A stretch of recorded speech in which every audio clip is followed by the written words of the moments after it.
Hello friends, you are welcome to the City of Education.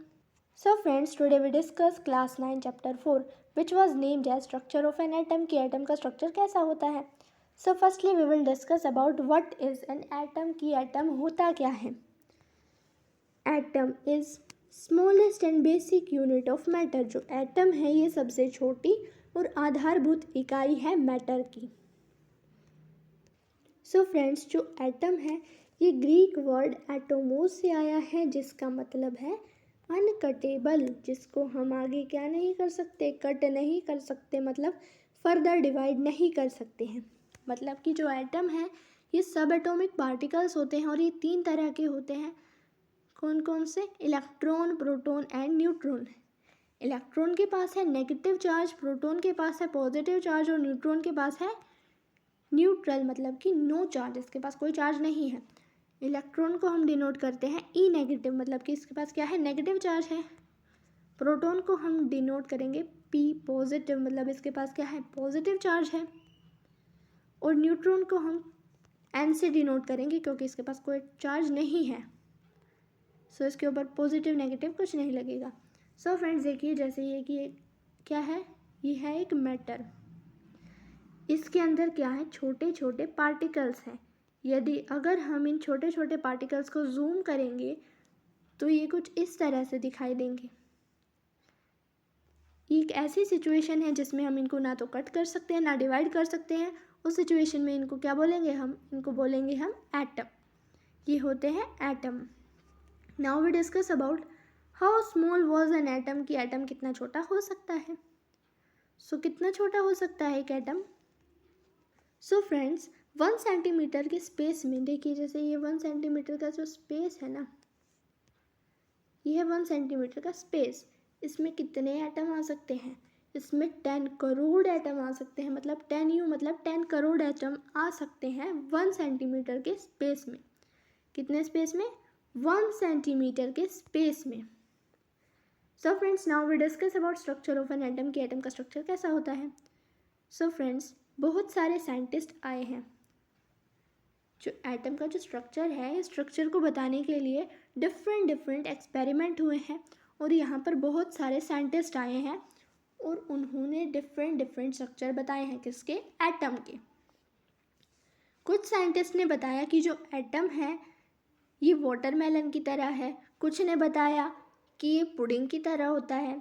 और भी scientist ने अलग अलग डिस्कवरीज दी हैं, जिनमें से हैं जैसे Ernest Rutherford, Niels Bohr and J Thompson.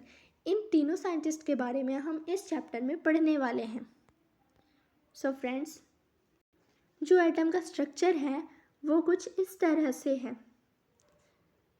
ये इसका न्यूक्लियस है और इसके बाहर ये जो स्पेस है, देखिए जैसे ये तो न्यूक्लियस हो गया ये वाला, और ये जो बाहर का जो स्पेस बचा है ये क्या है, ऑर्बिट है. क्या है, ऑर्बिट. ये जो न्यूक्लियस है इसके पास है 2 चार्ज. कौन कौन सा, प्रोटॉन एंड न्यूट्रॉन. इसके पास प्रोटॉन एंड न्यूट्रॉन है. अभी हमने बात की थी कि प्रोटॉन के पास कौन सा चार्ज है, पॉजिटिव, एंड न्यूट्रॉन के पास है न्यूट्रल, मतलब कि इसके पास कोई चार्ज है ही नहीं. और हमने अभी बात की थी कि ऑर्बिट है कि इसमें क्या है, इलेक्ट्रॉन है. इलेक्ट्रॉन के पास क्या है, नेगेटिव चार्ज है. सो फ्रेंड्स देखिए, जो ऑर्बिट है इसने क्या कैरी कर रखा है, इसने कैरी कर रखा है इलेक्ट्रॉन को जिसके पास है नेगेटिव चार्ज. और न्यूक्लियस ने कैरी कर रखा है प्रोटॉन और न्यूट्रॉन के पास जिसके पास है पॉजिटिव और नो चार्ज. न्यूट्रल के पास तो कोई चार्ज ही नहीं है, न्यूट्रॉन के पास, ये तो न्यूट्रल है. So now we discuss about some key points about an atom. अब हम कुछ की पॉइंट्स करेंगे एटम के बारे में. सो फ्रेंड्स देखिए, number of electron is always equals to number of proton. Electron negative charge और प्रोटॉन क्या है, पॉजिटिव चार्ज. ये दोनों क्या होते हैं, हमेशा इक्वल होते हैं. क्या होते हैं, इक्वल होते हैं. अगर मैं आपसे पूछूं कि एटम के ऊपर कितना चार्ज होगा, देखिए जैसे ये एक एटम है, इसके ऊपर कितना चार्ज होगा. ये इसका न्यूक्लियस हो गया, इसके ऊपर कितने हैं, प्रोटॉन एंड न्यूट्रॉन. न्यूक्लियस के पास है प्रोटॉन एंड न्यूट्रॉन और ऑर्बिट के पास क्या है, इलेक्ट्रॉन है। तो देखिए फ्रेंड्स, न्यूट्रॉन के पास तो कोई चार्ज है ही नहीं, तो इसको क्या कर देते हैं, लीव कर देते हैं। प्रोटॉन के पास क्या है, पॉजिटिव चार्ज है, प्रोटॉन के पास है पॉजिटिव चार्ज एंड इलेक्ट्रॉन है ऑर्बिट में। हम पूछ रहे हैं पूरे एटम के पास कितना चार्ज है। तो न्यूक्लियस में क्या है, प्रोटॉन एंड न्यूट्रॉन। न्यूट्रॉन तो हमने हटा दिया क्योंकि उसके पास कोई चार्ज ही नहीं है। प्रोटॉन के पास है पॉजिटिव और ऑर्बिट में क्या है, इलेक्ट्रॉन। इलेक्ट्रॉन के पास क्या है, नेगेटिव चार्ज। सो फ्रेंड्स देखिए, हमने अभी अभी बात की थी कि नंबर ऑफ इलेक्ट्रॉन क्या होंगे, हमेशा प्रोटॉन के इक्वल होंगे, मतलब कि प्रोटॉन इक्वल होगा इलेक्ट्रॉन के। यदि देखा जाए मैथ्स में अगर हम क्वेश्चन करते हैं तो यदि -5 और +5 दे रखा है, ये दोनों आपस में क्या हो जाते हैं, कैंसिल हो जाते हैं और क्या आ जाता है, 0 आ जाता है। सो इसी तरह से इलेक्ट्रॉन और प्रोटॉन के पास क्या है, पॉजिटिव और नेगेटिव चार्ज। क्या है, positive and negative charge. So positive negative से कैंसिल हो जाएगा और मतलब कि इसके पास भी कोई चार्ज नहीं है, ये भी न्यूट्रल हो गया है। न्यूट्रॉन तो पहले से ही न्यूट्रल था।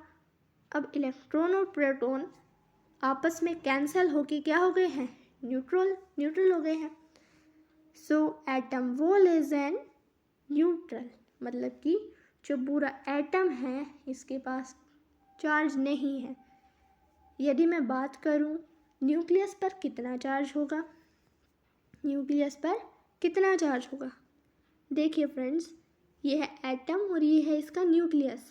न्यूक्लियस में क्या है, प्रोटॉन एंड न्यूट्रॉन है। किस में, न्यूक्लियस में, ठीक है। तो प्रोटॉन और न्यूट्रॉन में क्या है, न्यूट्रॉन के पास तो न्यूट्रल है, इसके पास तो कोई चार्ज ही नहीं है, नो चार्ज। सो फ्रेंड्स देखिए, न्यूट्रॉन के पास कोई चार्ज नहीं है, प्रोटॉन के पास है पॉजिटिव और बचा भी यही है न्यूक्लियस में। तो न्यूक्लियस के पास क्या हो गया, positive charge. Nucleus has a positive charge on it, nucleus के पास क्या है, पॉजिटिव चार्ज है। So friends now we discuss about scientist. जिन 3 साइंटिस्ट के मैंने नाम लिए थे, J Thomson, Ernest Rutherford and Niels Bohr, अब हम इनके बारे में क्या करेंगे, डिस्कस करेंगे। सो फर्स्ट साइंटिस्ट आए जे थॉमसन, 1904 में आए ये, और इन्होंने इलेक्ट्रॉन की डिस्कवरी की। किसकी, इलेक्ट्रॉन की डिस्कवरी की इन्होंने। इलेक्ट्रॉन के पास क्या होता है, नेगेटिव चार्ज होता है, तो इन्होंने इलेक्ट्रॉन की डिस्कवरी की। किन्होंने, जे थॉमसन ने 1904 में। कब की, 1904 में। ये फर्स्ट साइंटिस्ट थे।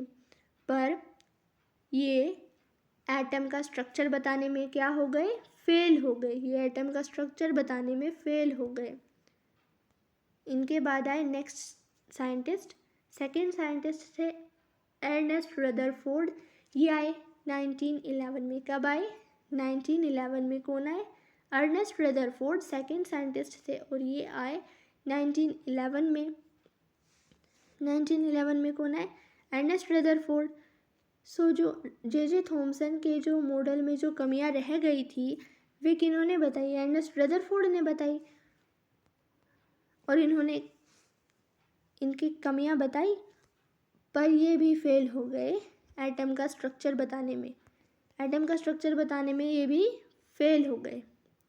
सो फ्रेंड्स थर्ड साइंटिस्ट आए अब नील बोहर। नील्स बोहर आए थर्ड साइंटिस्ट 1913 में। कब आए, 1913 में थर्ड साइंटिस्ट आए नील बोहर। सो जो नील बोहर थे, इन्होंने अर्नेस्ट रदरफोर्ड के मॉडल में जो कमियां थी, ये वाली कमियां बताई। इन्होंने क्या किया, इन्होंने कमियां बताई और इनका मॉडल जो है, नील बोहर का जो मॉडल है, ये वही मॉडल है जो हम आज भी स्टडी करते हैं। जे थॉमसन फर्स्ट साइंटिस्ट थे जो 1904 में आए। सेकेंड साइंटिस्ट थे अर्नेस्ट रदरफोर्ड जो 1911 में आए। थर्ड साइंटिस्ट है नील बोहर जो 1913 में आए। So friends now we discuss about J Thomson model of an atom, कि जो जे थॉमसन थे उनका मॉडल कैसा था, एटम का।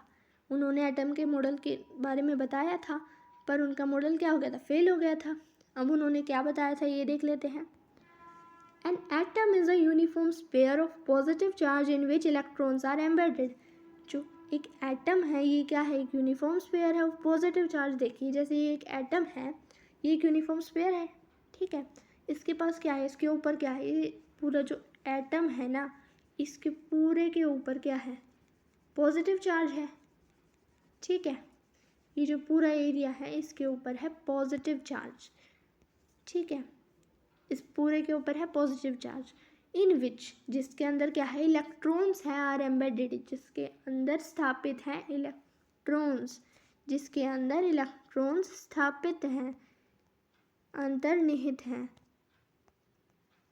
वो क्या है, एक एटम का स्ट्रक्चर, इन्होंने ऐसा स्ट्रक्चर बताया था एटम का, इस तरह से जो मैंने आपको बताया कि ये एक पॉजिटिव स्फीयर है जिसके ऊपर इलेक्ट्रॉन्स है जिनका नेगेटिव चार्ज है।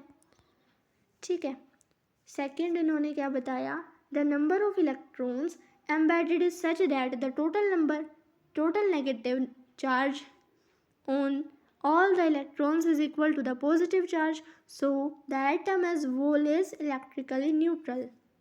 इन्होंने बताया कि नंबर ऑफ इलेक्ट्रॉन्स, इलेक्ट्रॉन के जो नंबर हैं, मतलब कि जितने भी इलेक्ट्रॉन्स हैं, एम्बेडेड इज सच दैट, मतलब उसके अंदर स्थापित हैं इस तरीके से, the total number negative number, मतलब कि ये क्या है, इसके अंदर है और ये क्या है, नेगेटिव है सारे के सारे।